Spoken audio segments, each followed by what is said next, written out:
Okay, today I'm going to talk about how much detergent you should be using in your wash. I use the pods, and I generally use one pod per wash, and then I like to add a little bit of like the cleaning stuff.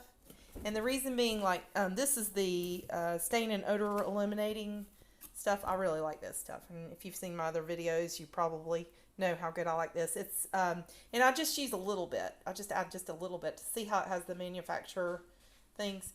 And how you tell if you're using too much detergent is you check your dryer lint.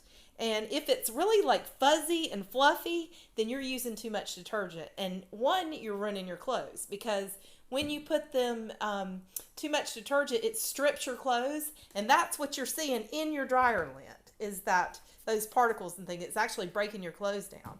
So the other thing is, this can be a fire hazard. If it's really fluffy, then you're creating a fire hazard in your home, and that's not good. So anyway, so that's my tip for today, and I hope you have a good day. Thanks.